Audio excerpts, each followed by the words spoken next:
চটজলদি ব্রেকফাস্ট মানে আমরা মায়েরা কিন্তু জানি ম্যাগি 2 মিনিট 3 মিনিটেই হয়ে যায়। কিন্তু এখনকার দিনের ছেলে মেয়েদের এরকম 2 মিনিট 3 মিনিটে হয়ে যাওয়া ব্রেকফাস্ট পছন্দ নয়। এটাকে গুছিয়ে ভালোভাবে করে দিতে হবে। এই যে যেমন আমার মেয়ে এখানে পেঁয়াজ, আলু, টমেটো, কাঁচা লঙ্কা, ধনেপাতা এত কিছু কেটে রেখেছে ম্যাগি করবে বলে। এটা ভাবা যায়? আমরা আগে কি এরকমভাবে ম্যাগি বানাতাম? একটু মশলা দিয়ে দিলাম, ব্যাস ম্যাগি হয়ে গেল। তো সাদা তেলে ছোট ছোট করে আলু কুচিয়ে দিয়েছে, এবার লবণ দিয়ে দিচ্ছে।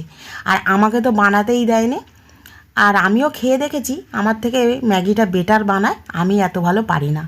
এবারে পেঁয়াজ কুচিটা এর মধ্যে দিয়ে দিল।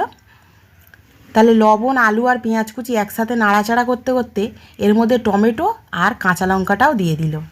আমি যা সাইড থেকে বলছি, বানাচ্ছে আমার মেয়েই। তো 4 প্যাকেট ম্যাগি নিয়েছে এখানে। সব কিছু বেশ হালকা করে নরম হয়ে গেছে।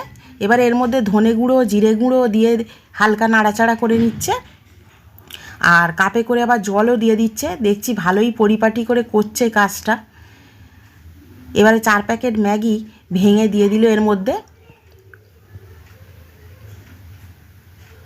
4 প্যাকেট ম্যাগি অবশ্য ও একা খাবে না, এর মধ্যে আমাকেও একটু ভাগ দেয়, আর হেভি খেতেও হয়। তো সেই জন্যই ভাবলাম আপনাদের সঙ্গে শেয়ার করে দিই। এবারে মশলাগুলোও এর মধ্যে দিয়ে দিচ্ছে। আমার তো পাশে দাঁড়িয়ে দাঁড়িয়ে বেশ ভালোই লাগছে যে মেয়ে রান্না করছে, আমি দেখছি। এবারে ধনেপাতা কুচিটাও ওর মধ্যে দিয়ে দিয়েছে, চিলি সস, তার সাথে দিয়ে দিচ্ছে টমেটোর সস। খুব ভালো দেখতে হয়েছে, কালারটাও দারুণ আসছে। এবারে এর মধ্যে দিয়ে দিচ্ছে রেড চিলি সস। তারপর দেখি আবার একটা ডিমও ভেঙে নিচ্ছে, নিয়ে মাঝখানে দিয়ে দিল পোচের মতো, বলছে নাকি টেস্টি হবে।